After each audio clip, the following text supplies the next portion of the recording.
Welcome to Let's Share, hosted by me, Leigh Byers, president and founder of Have Anita Ministry, a faith-based nonprofit that promotes the human interaction of sharing what we have and expressing what we need. The guests in the podcast are the people who I have connection stories with and have something meaningful to share in their communities of connection. Thank you for listening. Let's share.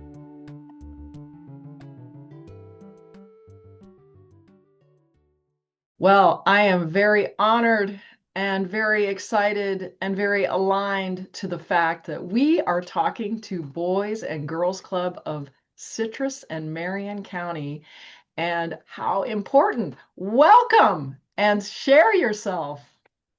Thank you for having me. I really appreciate the opportunity here. My name is Kelly Clemons. I am the club director for the Boys and Girls Club of Citrus and Marion County, the Silver Spring Shores location. I have been in this role for almost 2.5 years. I started as a club director in 2024. I became the club director at the Shores location. So in 2020, I started with the Boys and Girls Club. I was a program staff at another club in Marion County, the H.L. Harrell location, which is the Ocala Club. And then in 2022, I moved to the Silver Spring Shores location. And then in 2024, I had the honor of being promoted to club director. So total, I have been with the organization for almost 6 years. Amazing. Thank you. Very important. And what really drew you into serving kids? So I grew up as a daughter of teachers. Most of the people in my life growing up were teachers. I always had a passion to work with children. Every job that I ever had before the Boys and Girls Club, I was always wanting to be back with working with children. So really that's where that lies for me. I think that one of my main whys is that my own two daughters had an experience where they were in a nuclear home, mom, dad, and siblings. They didn't have a lot of the struggles that some of our kids that we deal with on a daily basis had. So I really equate my why to wanting to be that person for the kids that I serve and that we serve, to be there for them in the ways that I had growing up with coaches and my own parents and things like that. So that's really what started my calling. I found that once I got into the organization movement and the mission, that I really just fell in love with it. I really felt the need to serve the kids that we have here at the clubs. And it just started as a small spark, and now it's kind of grown into a lot of why I wake up in the morning. So, well, and one of the things that I've observed, and people can find it on the website, and it's really amazing that this is a very overarching way of working with kids. You're not just doing one thing. You're bringing science, you're bringing art, you're bringing athletics, all these multiple things. And I feel like that is an amazing component for the children that you're serving. And what are some of the things that, in terms of the efforts of this, that you've seen have really played out for the children? Club is when we can give the members opportunities that they might not otherwise have in their life, such as sports or dance or music, art, anything that you mentioned too. Even if it's just to hone in on the skills that they already have, they might not even know they like a certain thing. And when they're in the club, the way that our programs are, is they're exposed to those things that they might not otherwise get an opportunity to have. So that might in turn down the road spark them to want to be on Broadway or want to be a famous painter or something like that. Something that we can give them just a little bit of, like a taste, and they can run with it. Or for sports, they might not to be able to play on a football team or a basketball team or something like that. And then we just give them that little opportunity that drives the passion for them. Because our programs are well-rounded and are spread out in the terms of what we offer them. I think that's really the best answer for that. I think it's wonderful to understand that kids have all different types of skills and experiences or lack of. And you all are bringing that big picture to the table. And it seems that whom you're serving, kids after school, when school's in session, from 2 p.m. to 6 p.m. Oh, okay. And then our summer time is 7:30 to 6. So I noticed the timeline and Right. it actually aligns very much with I've been there, done that. There's after school, but there's Mm-hmm. also 7:30 to 6 so that you are really taking care Mm-hmm. of kids for a Right. lengthy time. That's in the summer, which is where you are right now, right? Right. Yeah, so we have kids in our space all day, every day, Monday to Friday, 7:30 to 6. And then after school, the buses primarily drop them off from the local schools, and they're here anywhere from 2:30 to 6 o'clock at night. On breaks that there's no schools, such as Thanksgiving and Christmas, they're also here for those all day times. And then also like parent teacher work days, there are also we are also open. So we have any really when school's out, we're open sort of thing, sort of concept. So It's such an important component that people don't realize how heavy it is for parents to try to manage and take care of their kids. And, just leaving your kids at home after school is not an ideal or safe thing to do. And not really even, I think, isn't it the age 12 is the earliest that they could ever really do that? right, exactly. Yeah, and there is a need for that because really the crime rate gets higher between the hours of, I believe it's 3 and 5 or 3 and 6. And so our goal is to have the kids in a safe space where we can pour into them and they're here in our building and not out doing things they shouldn't be doing. And that's an investment in two components, which I think is really important in the share component. You're investing in the children and helping them, but you're also protecting the community by developing children in a positive way instead of in a situation of letting them we just let them just keep going out and doing whatever they want, and it impacts the whole community. Right. And I feel like this is really such an important thing for people to understand. And the other thing that I thought was amazing about this organization is that as I was looking it up again and being reminded, it was founded in the 1800s Mm-hmm. and it was in Hartford, Connecticut by women. Mm-hmm. Yep. And it Yep. was called Boys Club until Mm-hmm. 1990, and now it's Right. Boys and Girls Club. Yeah. And how amazing that is that Yeah. it is Boys and Girls Club, and Yes. what component that is, that there are actually elements that you all have. Yes, you bring the kids together on certain things, but there are things that you focus on their individual gender. So Mhm. you want to talk about that a little bit? So we have our policy is never able to be alone with the kids. We always have either two staff or two kids with us. So the mentoring concept is really always there with that to protect the kids and the staff. The mentoring can be done during the programming time, or it can just be when they come in for the day and they're, hey, how's your day? How was your math test? What did you eat for lunch? Just little questions. My director, she's my mentor really, who is now the area director over all three clubs, Brittany, she really taught us that in the sense to just, ask the little questions, ask the little things that matter to them. They might not have somebody in their life that even asks those questions. So that I think is part of the whole mentoring process too. And just again, just being that listening ear for them. A lot of these children are unfortunately just kind of starved for affection, for attention. And we can be that space that gives that to them, even if it's just, how was your day? How was your evening? I've been blessed to be able to go to a few of their extracurricular games if they do have, like a flag football or soccer or things like that. I'll try to go when I can, but I can't obviously get to all of that, but I definitely enjoy that component of being able to do that as well.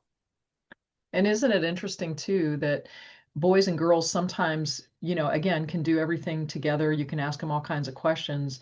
But I remember even back in the day when I was in ministry and I brought a program in about boys and girls and how they're so different as they grow up and how they Mhm. think. And that girls, probably hit about 16, 17, and they're more mature than boys are who hit about mid 20s before Right. they hit that. But also that this was an interesting thing that I experienced, that girls needed the freedom to do things and to expand. And sometimes people overly don't give them that opportunity. And on the opposite end, boys need information or they will go find the information in the wrong way. Right. And I'm sure that you guys deal with boys and girls in different ways in certain scenarios, especially it looks like in that preteen season. So are there some things that you're doing right now in the preteen season and even in the summer camp or things like that that are a little different? I mean, to be honest, not really. Our program groups are the groups of kids that we have are separated. They're with their own age group. So we have 5 through 7 year olds, 8 and 9 year olds, 10 through 12 year olds, and then the teen group. So all of them really specify there's times that they're with their own group, and then there's times that they're with the whole main group. So when they're in the separate groups and their ages, it depends on the type of programming. For example, we have a program called Healthy Habits that might hone in on manners, restaurant etiquette, eating etiquette, just certain things, how to budget your money, for the older kids, that sort of thing. So we do have programs like that, and we can kind of infiltrate our own activities that the staff come up with during that programming time. There's not a lot of just like preteen type stuff like that, but we do actually, we have a group that consists of the preteen ages. So hopefully that makes sense, but Yeah, it does. it's all kind of spread out with their ages. So Yeah, well, with the idea of it being boys and girls club, it's also that you have men and women that are also in your leadership component. And Right. that's a great thing because they get modeled somebody in front of them that Right. they can recognize as Right. where they're going to be someday. Right. And the children, from what I've learned in the 6 years of this, is they're not always going to interact well with one staff. They might interact with another staff better than another, male, female, age, different, there's different things that are going to kind of draw them to a certain staff, and then they can use that relationship to kind of, again, pour into that child or those children in the best way that they know how, based on how that connection is made. Because that's really what it comes down to, is making that connection. It is a big deal, and it's a gift to have multiple people, multiple ways of working with the kids and recognizing where they are and what they're doing. So I really think Boys and Girls Club is doing something so important, and they've been doing something so important for so long. Quite a while. That's right. That's right. Yeah. Yeah, For and sure. not just in the United States. So Right. that's the other thing that's so amazing as well about that. Yes. And I feel like that's why even us having this conversation, although we are focused on an area, it's not just this area that this type of thing is taking place. And it's Right. so And we recently merged with Citrus County. So we have 7 clubs altogether between Marion and Citrus County now. So that has enabled us to get even a broader scope of connection with the kids throughout those 2 counties. So that's been a blessing. that is awesome. And I think it's so amazing that the investment has been going on so long and that there is such a component of investing. And I'm curious, since you've been there 6 years, have you ever seen any kids hit their adulthood from the time you've been there? Or, just the idea of the ripple effect of them becoming adults? So yes and no. I have, since I was at another club in Marion County first, the Ocala Club, I did get to see a couple of them graduate just recently in the last couple years that I had when they were early high school age.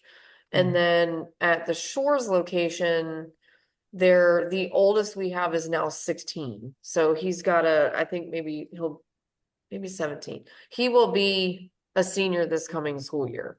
So that'll be an opportunity for me to see that happen. So that'll be nice. But there's not a lot of older teens like that I've been able to connect with in the last 6 years. Really, the primary group I would say is anywhere from 10 to 14, maybe a little bit younger too. That's our biggest age range. I would say anywhere from 9 or 10 to like 14. Thanks for joining. And before we continue, I want to pause for a moment. The Let's Share podcast is part of Have a Need a Ministry, and we exist to shine a light on the incredible work nonprofits and others are doing in our community. If this conversation is inspiring you, would you consider supporting the podcast? Even a small donation helps us to share these stories. You can give directly through the link in our show notes or on our website. Every gift makes a difference, and together we're fueling impact. Let's continue. Oh, that's good to know.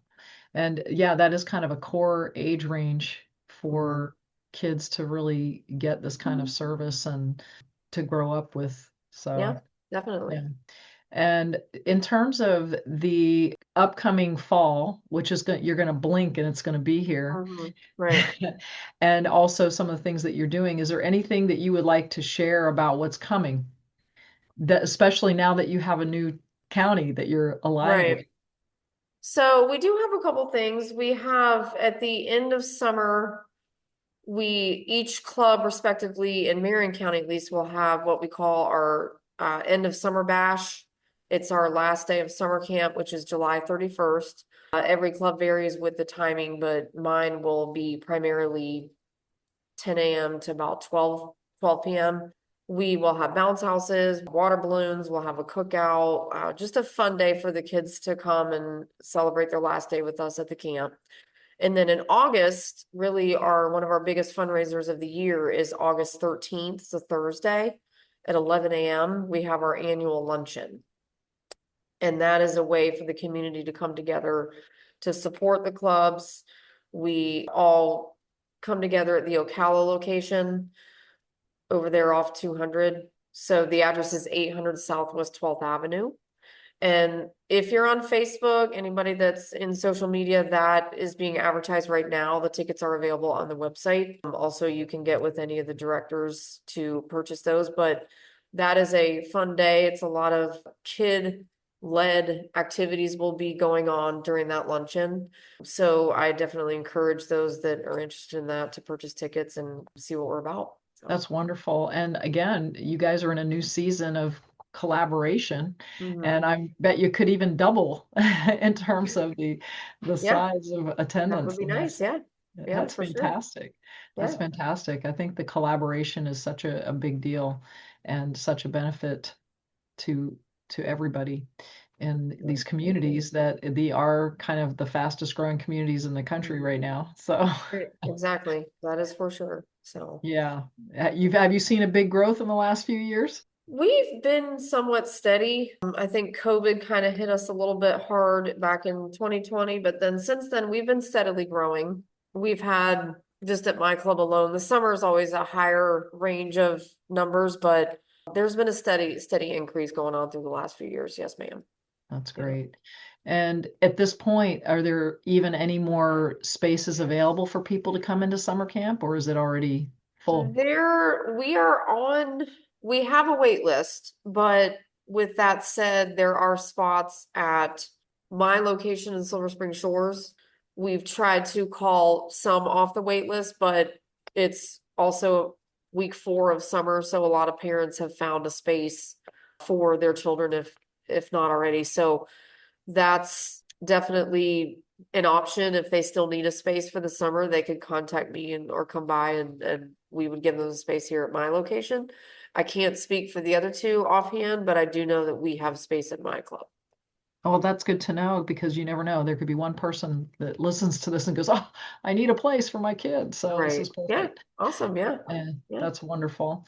So in terms of really people getting to know where to find your organization, what platforms are you guys on in social media again? And what's the good website for them to go to? So our Facebook page is Boys and Girls Club of Marion County. There's also of Citrus County. So there's or two Facebook pages. And then there is the website is bgccitrus.org. So that encompasses both all 7 locations, both counties, and you can find registration information on there. And you can also find, like I mentioned, about the luncheon information in August. And there's the list of activities like you had seen, Leah, and then the staff pictures and some things like that to, if they want to reference anything for that. And then in terms of LinkedIn, are you guys on LinkedIn individually or only the major? We are not as an organization that I know of. I can also give you my email. My email is kclemons at bgccitrusmarion.org. And if you do go to that bgccitrus.org website, then you can access the emails from that website as well. That's great. And then in terms of people, are you guys still looking for any employees or strategically getting ready for the fall, that type of thing? We don't really have a need right now for any summer staff. We're pretty full in that regard. We have our lockdown, our staff, but in the fall, can't say that wouldn't change. It's just kind of hit or miss. Our summer camp ends, like I said, July 31st. Then our after school time starts again on August 10th. So there's not a lot of turnaround time, but usually our seasonal staff is done on that day on July 31st. And our regular full-time staff would still stay on through the school year. So we have kind of obviously more staff we need to bring on at the beginning of summer. So we have a seasonal group and then we have our regular staff that will stay on through August. Yeah. The seasonal staff needs to be at least 18. Any staff needs to be 18 years old. Yes, ma'am. Okay. To be able for a background check. That's good. And then in terms of volunteers, do you guys bring in volunteers with your organization? We do. We have different things. If they have a certain amount of hours, more than I believe it's 10 hours a week or a month that they want to volunteer, they would need to attend a volunteer orientation and potentially do a background check. If it's just a one-time thing, like I know today, even we have a parent coming in to do a career day. So basically, just a 1 hour, one-off thing does not require a background check. But we typically are always looking for maybe retired teachers or things like that to come in once in a while and just kind of, mentor the kids a little bit extra than what we have with the staff. If they have a special gift they want to share with the kids, so on and so forth. Like I said, in the summer, we're doing got quite a few people coming in to share what they do as a career. I've got a pest control guy coming. I've got a tattoo artist coming in. We've got a farrier coming in to show her horseshoes and all that sort of thing. So that's exciting. But I've got a friend of ours that he's actually my daughter's boyfriend. He's a ref and an umpire, and he's coming in to talk about his passion for reffing and umpiring. So it just varies. But yeah, definitely volunteers are always encouraged. We do have, like I said, guidelines on that. But again, they could reach out via email or calling the club and getting that situated. Well, that's really great because there are people that maybe can bring some fresh things to the table, just like it showed you're just sharing that. And it gives kids some influence on things that you would never imagine that they might need. Yeah, for sure. Yeah. That's really great. Well, is there anything else that you would like to share in terms of your experience or just more things about the organization, et cetera, before we wrap up? So I am just really grateful for this opportunity. Any chance that I can get to share what I do. And I like to tell people it's not what I do, it's who I am. It's definitely a passion, a calling for me personally. And I definitely joke in a sense that if I could give the time back that I had in my 30s to this career, then I would have started before I was 40 because I just love what I do, and my goal every day is to make that known and to share what I can and to help others. And more importantly, to be a light for the kids that we serve and to mentor them in the best way that I know how to. That's awesome. And, there's a scripture that kind of reminds me of what you guys are doing. Train up a child in the way they should go, and when they're old, they will not depart from it. So you guys are training up kids in elements of the way they should go. And That's that, obviously we can always talk about that spiritually, but it is also other things that you all are doing that are very positive because it serves the community in the big picture. These kids do become adults. And so you're investing in pre-adults right now. Right. So thank you all so much. And that is my ministry too, like that. I feel this is, like I said, a calling, but it's also my ministry, the way that I can share to pour into these kids. So that's a big joy as well. So thank you, Leah, for having me. And thank you for sharing. And thank you for investing in the kids in this community. And we don't even know the ripple effect of where they're going to be, where they're going to go, what they're going to do. We just know that this is so important. So thank you all for what you're doing. In Jesus' name, I appreciate it. Thank you for having me, Leah. All right. Thank you for sharing your time listening to this Let's Share podcast.